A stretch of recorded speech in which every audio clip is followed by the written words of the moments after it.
Madame, Monsieur, bonjour et bienvenue pour ce nouveau numéro de Dimanche en politique en direct sur France 3 Bourgogne. La gauche a-t-elle encore une chance à l'élection présidentielle? Elle se remet à espérer, mais elle peine à trouver une unité. On en parle ce matin avec nos 4 invités. Stéphane Guiguet, bonjour.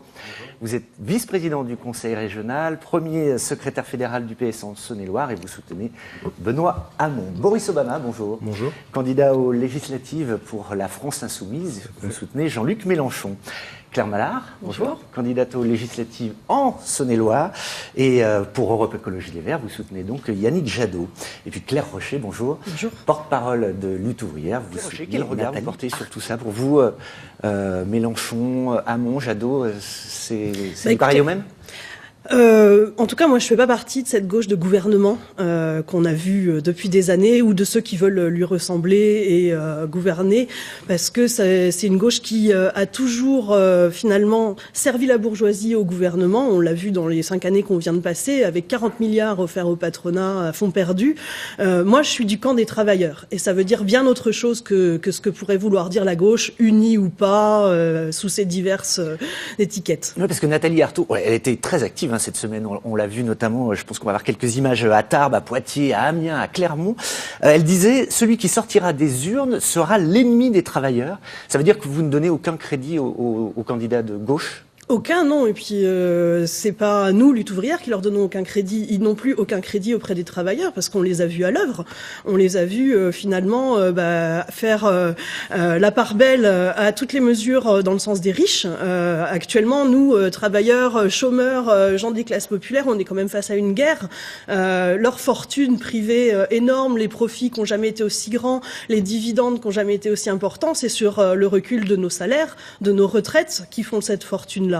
Et donc, on est soit dans un camp, soit dans l'autre. Et moi, Jean-Luc Mélenchon, il se pose comme un Xème sauveur suprême qui va tout changer une fois qu'il sera au gouvernement. Maintenant, qu'est-ce qu'il propose en direction des travailleurs? 1300 euros. 1300 euros de de salaire minimum. C'est complètement insuffisant par rapport à ce dont on a besoin. Et pourquoi il propose pas plus? Parce qu'il veut pas s'affronter à la bourgeoisie. Parce qu'il veut pas prendre sur les profits pour assurer les salaires qu'il nous faudrait, à savoir rien inférieur à 1800 euros, parce que ça, en tout cas, nous, on n'en fait pas du tout partie. Moi, je suis du camp des travailleurs. Vous savez, il n'y aura pas de moins pire pour les travailleurs tant qu'ils ne retrouveront pas le chemin des luttes collectives.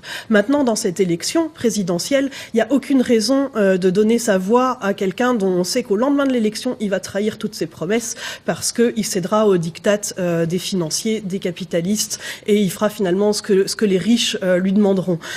Dans cette élection, les travailleurs, ils peuvent faire entendre leurs intérêts, faire entendre leurs exigences à travers la candidature de Nathalie Arthaud, et je pense que c'est la seule chose utile qui est à faire dans cette élection. C'est pas un but en soi, et d'ailleurs moi je souhaite qu'il y ait le maximum de travailleurs, d'ouvriers, de chômeurs qui se fassent entendre au travers de sa candidature.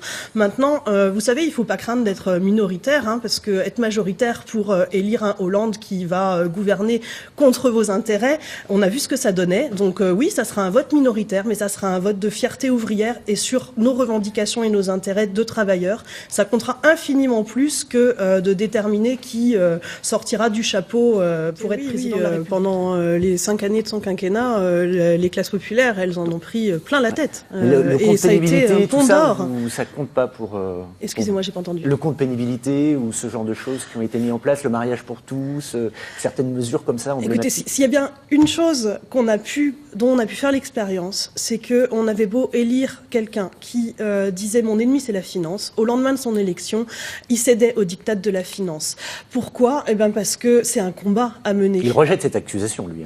Oui, écoutez, ils rejettent peut-être cette accusation, mais les patrons, eux, ils n'ont pas rejeté les 40 milliards du CICE, ils les ont empochés, ils ont embauché zéro personne grâce à ce contrat emploi compétitivité.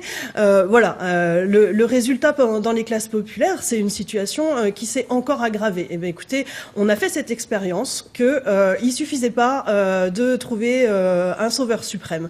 Moi, je suis pour que les travailleurs, ils tiennent compte de cette expérience et qu'ils se disent, mettons en avant notre politique, nos intérêts, nos exigences de travailleurs. Un travail pour tous, ça devrait être normal.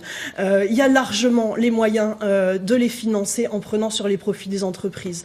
1 800 € minimum de salaire, c'est un minimum, c'est pas nous qui l'avons décrété, c'est ce qu'il faut pour vivre.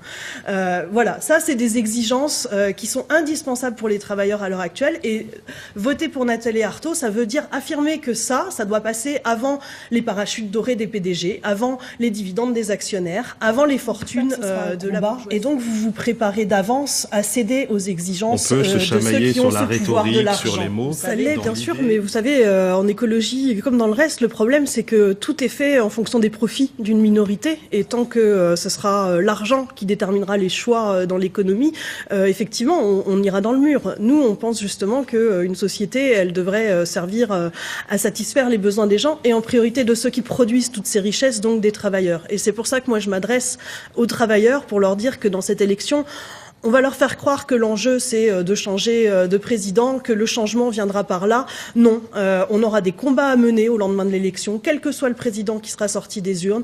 Et le seul enjeu, c'est de renforcer notre camp et de faire entendre le camp des travailleurs et ses intérêts en votant pour Nathalie Arthaud.